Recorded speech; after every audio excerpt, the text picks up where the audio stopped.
샬롬 성도 여러분 반갑습니다. 오늘 하나님께서 우리에게 주시는 말씀은 시편 84편 6절 말씀입니다.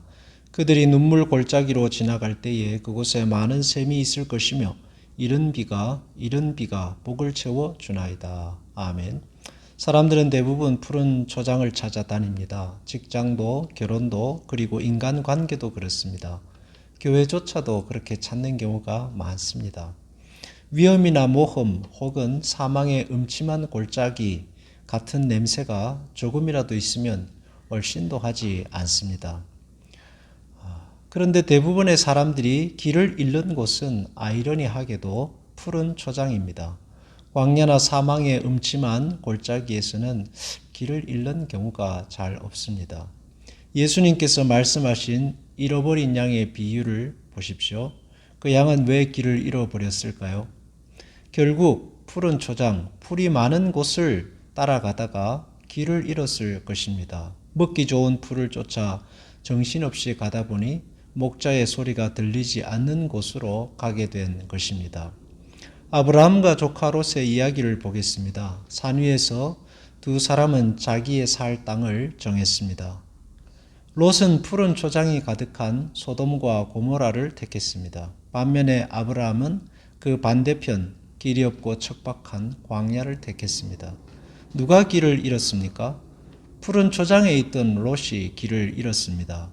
반면에 아브라함은 길도 없는 광야였지만 거기서 부유한 자가 되었습니다.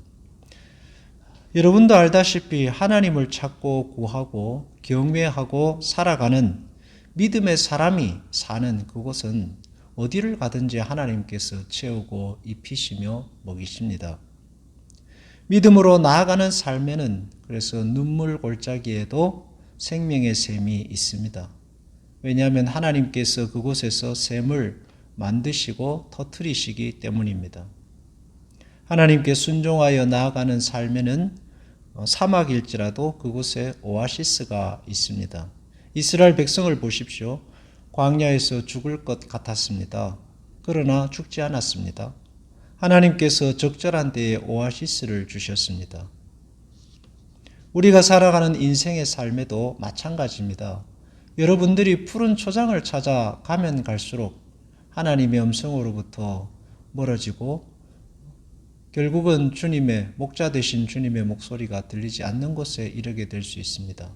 그러므로 중요한 것은 내가 있는 곳이 어디냐가 중요한 게 아니라 내가 어떤 사람이 되느냐가 나의 삶의 인생을 결정한다 할 것입니다. 여러분이 믿음 위에 굳건히 서 있다면 그곳이 눈물 골짜기라 할지라도 샘이 있을 것이고 이른 비와 늦은 비가 있을 것입니다. 눈에 보이는 푸른 초장에 현혹되지 마십시오. 성공한 사람들을 보면 그들은 오히려 푸른 초장을 택하지 않고 눈물 골짜기를 택한 사람이 많습니다. 눈물 골짜기라도 마땅히 가야 할 믿음의 삶을 살아간다면 주님께서 샘을 내시고 이른 비와 늦은 비를 주셔서 여러분의 삶이 더욱 번성한 삶이 되게 하실 것입니다. 기도하겠습니다. 주님, 눈앞에 보이는 푸른 초장을 쫓아가지 않게 하소서. 마땅히 살아야 할 믿음의 삶을 살아갈 용기를 더하여 주소서. 주님의 말씀이라면 광야에라도 나아갈 수 있는 믿음을 허락하여 주시옵소서. 그곳에서 번성할 것이고 그곳에서 하나님께서 주시는 복으로 가득한 삶을 누리게 될 것입니다. 예수님의 이름으로 기도합니다. 아멘.